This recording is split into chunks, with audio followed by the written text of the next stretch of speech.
Hello and a warm welcome to Federal special program Capital Beat. BJP's candidate Mukesh Dalal has won the Lok Sabha election for the Surat constituency even before the Lok Sabha polls have commenced. Now, what has happened? The Congress candidate's form was rejected. 8 others have withdrawn. There were discrepancies in the signatures of the proposers. Now, how has this happened? Is there a foul play?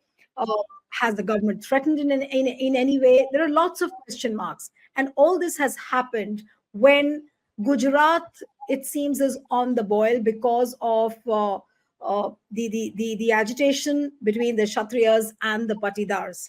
There is a constant protest which is happening by the Kshatriyas over the remark of Union Minister Purushottam Rupala. So, what has gone wrong with Gujarat?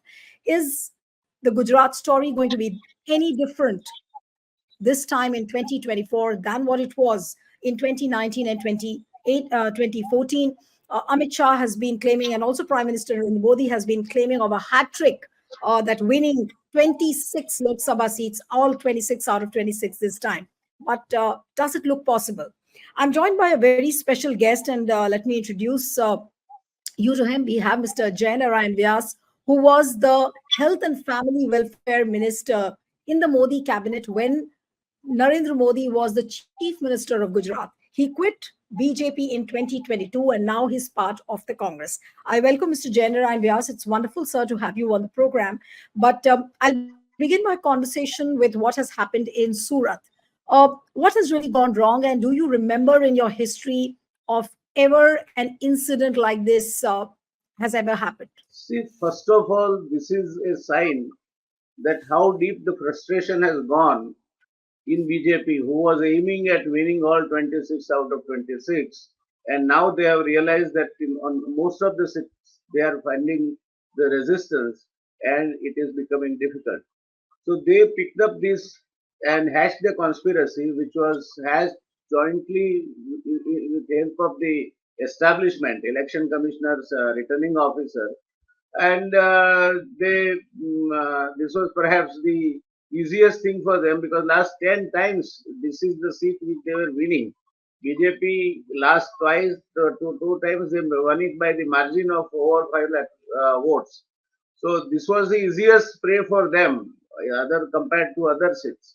So they perhaps worked using all their possible tactics and pressure that one can put by using the government machinery. So this is purely an undemocratic way. The returning officer has acted as the employee of the Bharatiya Janata Party, done something which is totally out of expectations from him. Even if he had any doubt about the signatures that he is giving, citing the reason for the supporters, there is neither a forensic examination done nor any other inquiry has been done. How has he arrived at this decision that what they are saying is right? So, without any inquiry, conceding to what they were representing, as if he was waiting to get this representation, passing the judgment. This all shows there was a deep-rooted conspiracy to sort of get this seat uncontested uh, and start with psychological advantage, so-called according to them, that they have already got one seat in their pocket. And here also Mukesh Dalal is a new person, not that much popular. The person who was pitted against him from Congress, a young person, dynamic person, there was going to be a keen contest, and perhaps that was also bugging their mind. So put together, they have done this. This is absolutely undemocratic. Right. So, what is Congress planning? Are you planning to go to the court, take this matter to the High Court? See, we will take the all possible recourse to the remedies available to us.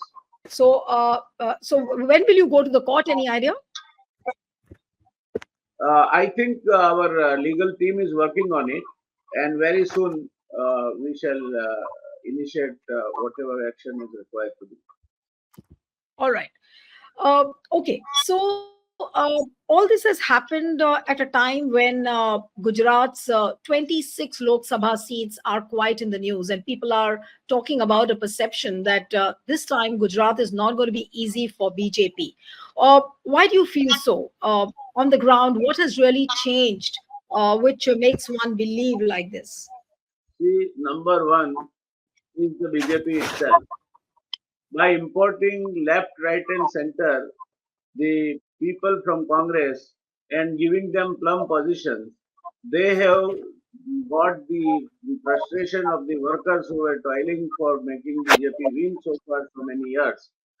Second is the agitation that has broken out by Kshatriyas in Saurashtra. Now it is not remaining limited to Saurashtra. It has gone to North Gujarat also and part of the central and South Gujarat. So they are really afraid of losing not many seats which they might have accepted. So this is their fear. Some sort of frustration that is responsible. I would say more and more such undemocratic ways of conducting the election. One would see in Gujarat. I would not be surprised because they are up to adopting anything at any cost. They want to grab the seat. So and they are not going to succeed everywhere because out of 18 candidates, they tried this trick everywhere, only could succeed at one place, thanks to our legal team and the preparedness that we have Just allow me to interrupt so you. You they tried this tactic in 18 seats of having the proposers withdrawn and all this, the same tactics. What has been seen, what has been witnessed in Surat. So BJP has been trying these tactics you're saying across 18 seats of Gujarat.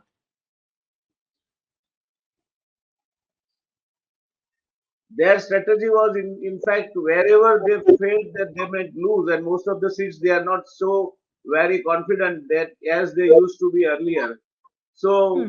disqualify as many candidates as possible from Congress, which is offering them a strong resistance, and in many seats, Congress is emerging as a winning party.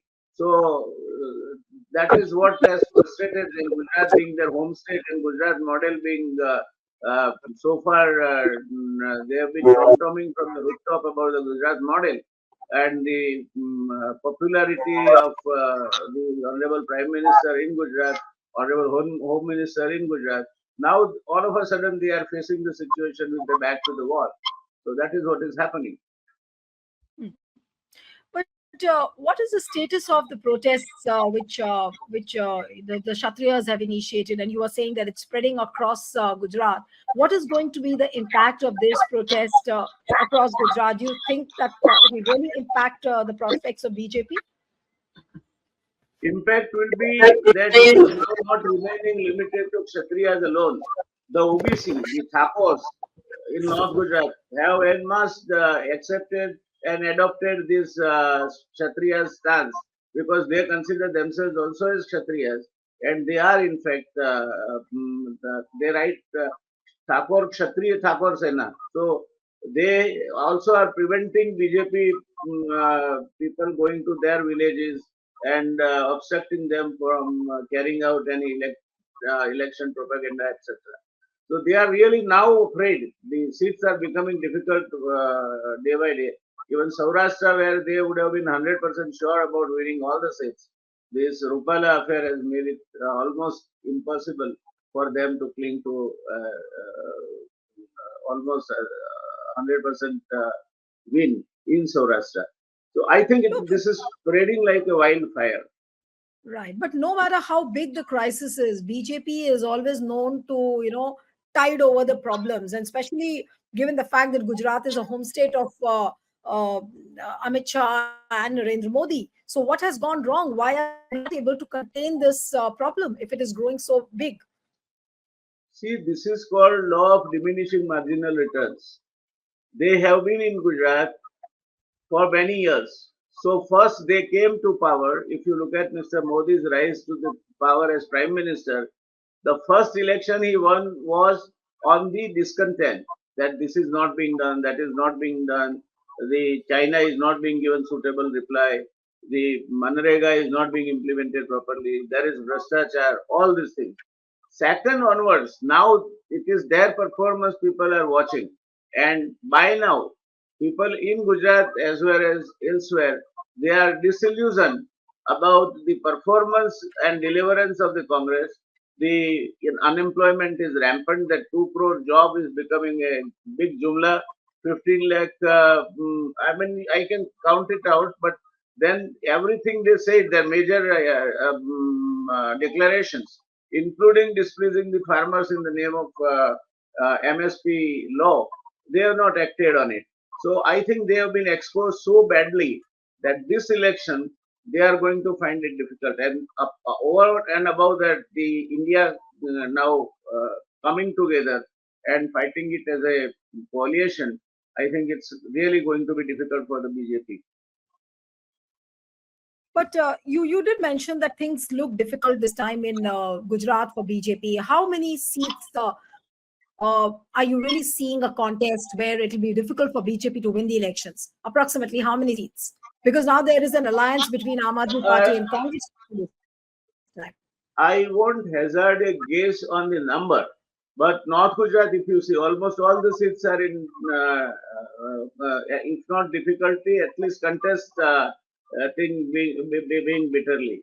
So, like that, Saurashtra, at least about half a dozen seats have come into a keen contested seats.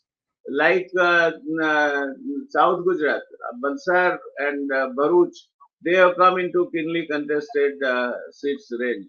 So there are a number of seats where BJP is facing the situation with the back to the wall. So I think they are going to lose a reasonably good number of seats. This time, 26 out of 26 should be a forgotten dream. But then I would put it a rider. There are four factors riding on which they are fighting this election. First is man. I mean their own cadre and the organizational abilities. Second is machine. The third is money, bag full of money. Electoral bonds have given Machine, them as tons in and you're tons talking of about the money. EVMs. And and Machine, and fourth is the government machinery. So these four factors are going to be formidable from police to administration. They are here also. What happened? The returning officer doesn't care. Normally, if at all they wanted to withdraw their support, they would have signed it in presence of him. If not, then he would have conducted some kind of an inquiry. If not, that forensic laboratory's opinion could have been obtained. Gujarat has one of the best forensic laboratories in the country. Nothing is done, as if the returning officer was waiting for this kind of a circus to come and submit to him the necessary papers, where all the four stamp papers are bought from the same place. The language is the same except the name. The notary who has notarized these forms is also the same gentleman. That means this was an orchestrated conspiracy by which they were going. right. But you've listed out the factors, but I really want to understand from you the the mind of Prime Minister Narendra Modi, how he thinks, what is his thought process, because you've seen him working closely. You've been a bureaucrat, you've been a minister in his cabinet. Because of some reasons, you had to quit the party. Now, what is really happening with Prime Minister Narendra Modi? See the kind of statements he's making in the rallies. He's trying to distort Congress's manifesto and make it project it as a piece of appeasement document, for Muslims. Look at what he said in Rajasthan, that the wealth will be distributed amongst the minorities. Then he calls Muslims infiltrators. He calls Muslims as a community which produces too many children. Now, was he following a similar line when he was the chief minister, or now he is increasingly becoming more aggressive towards the community? See, I What had is seen Narendra Modi, who was confident, who was bubbling with enthusiasm, who had a willing cadre to run as he wanted. Even his half a word will make them a command. From that Narendra Modi, he has been converted into a Modi who is gasping for air, whose self-confidence is deeping, who is saying something at home, who is saying something else abroad. So I think there is a lot of change. I can't extrapolate today's Prime Minister, Mr. Narendra Bhai Modi, as one with whom I had worked. So there is a lot of change, and I think he perhaps want to perpetuate the power and sort of hold on to that at any cost. So the power has become the center of his existence, and that is where the change comes from. So I think it is. I won't compare with what Narendra Modi I have known and what Narendra Modi Delhi has converted into. But what do you think is the biggest factor? It's like too much of power has made him like this, and he, as you said, that he wants to perpetuate power. Will that be possible? Will RSS allow him to do all that? Because there is a certain disgruntlement which is seeping within the BJP as a party as well. Not many leaders are happy. They might not say it, but there is a certain unhappiness which has crept in. The leaders are quiet about it. They do not have the courage to speak against him. But what do you think will happen to the party eventually if there is too much of power which rests on only one person, and the others are just left out isolated? I think he tested or drew the first blood when he was in Gujarat. He tried to rule Gujarat through the CMO, and the same model he has carried with him to Delhi. So he is accustomed now to use bureaucracy, selected bureaucracy, trusted bureaucracy, picking up people for MP or MLA posts and ministers eventually who are not that competent and who themselves will feel great favor if they are made a minister. So nobody will be able to speak with him eye to eye. So I think he has converted himself perfectly into a one-man organization. That is dangerous for such a huge country. I think this kind of a concentration of power is very very dangerous. And so far so he is concerned, it may be all right. But what happens after when the systems are destroyed and when the people find that the succession do not have the bureaucracy that is capable of delivering the goods. So this bureaucracy, the quality, the way it has been deteriorated, the way it has started bending forward and backward on the PMO's orders, I think this is going to be very very difficult for this country to put the administrative machinery on track. So this is a great damage done to the country. So, what do you think? What happens if Prime Minister Narendra Modi returns to power for the third time? What is it really going to do to the administrative apparatus of the country? And what will happen to BJP as a political party? See, BJP already is simmering with discontent. The latest example is his overnight stay at Nagpur, where he did not even meet his colleague minister, who is a senior minister in his cabinet, and once upon a time who was a party president. So I mean, this is what is likely to happen. All people of substance will be slowly kept away, and the people who are not capable of delivering, but who can work as per the bureaucratic handling, will be coming in. This is all right till there is a crisis. But when the crisis comes, there will be nobody to stand with him. So the country will suffer, he will suffer, and ultimately we will pay for all these designs of concentrated power in one hand. But Mr. Vyas, do you think that Modi currently is very, very isolated within his own party? Because, Yes. I mean, I can't point out A, B, C, or who that person is, but apparently the leaders have kept themselves aside, and Modi and apparently Shah are on one side. So, is Modi isolated now in his own party? Looks like. And the worst still is that Gujaratis are not like as they are described. But in many debates, I listen to the people saying those two Gujaratis. Now, Gujaratis are not. They are not the representative sample of Gujaratis. They are individual political entities. So they have created their own domain in which they are people who do not trust even their shadow. So he is bound to be isolated. And with isolation, he is losing day by day the confidence.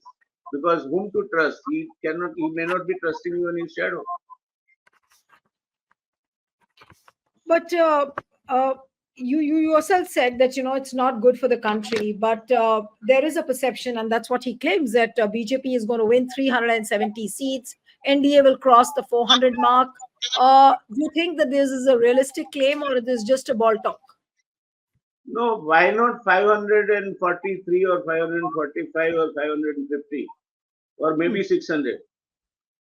Because when you are going to use machine, the number is your prerogative to select.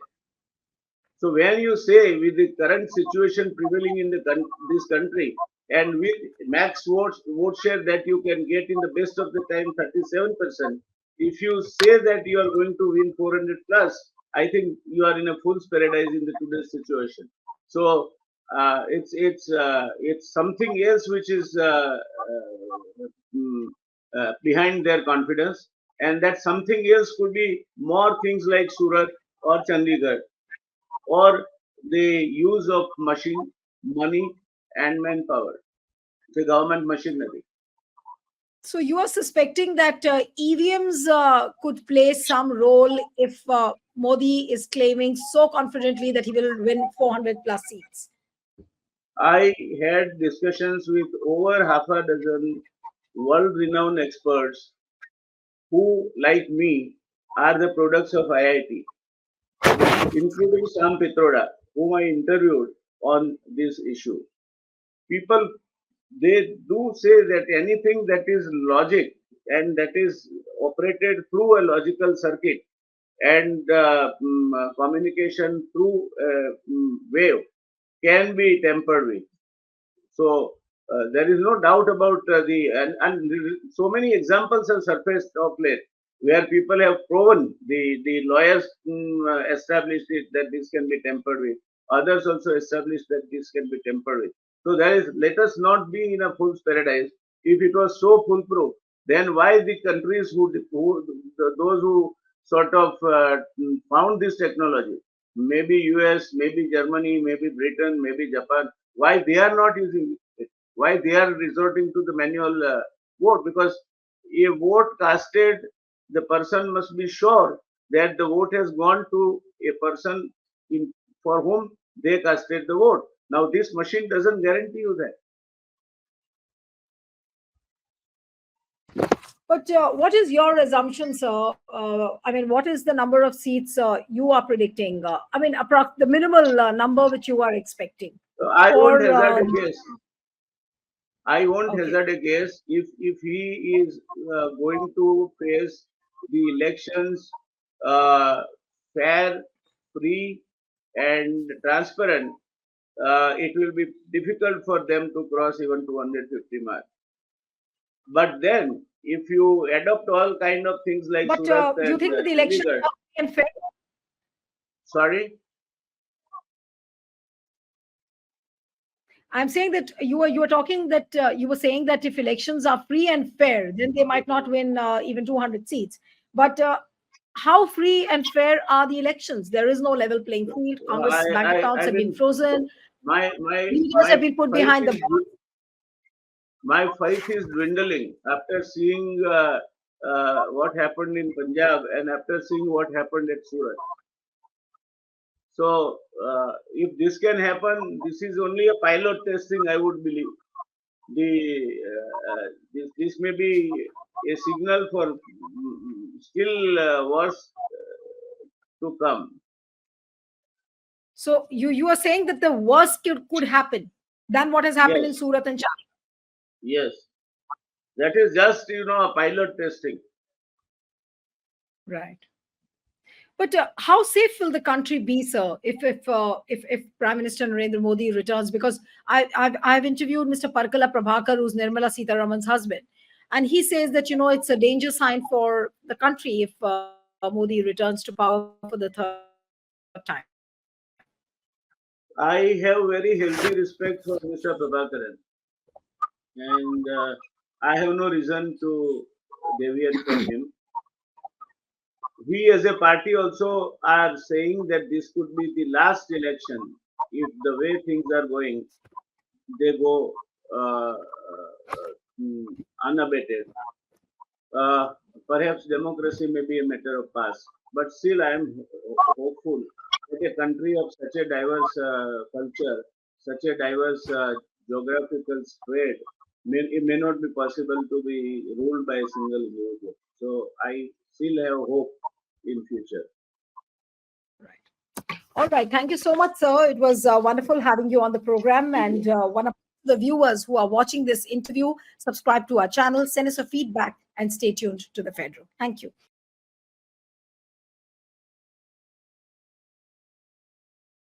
Subscribe to the Federal's YouTube page for more news and updates.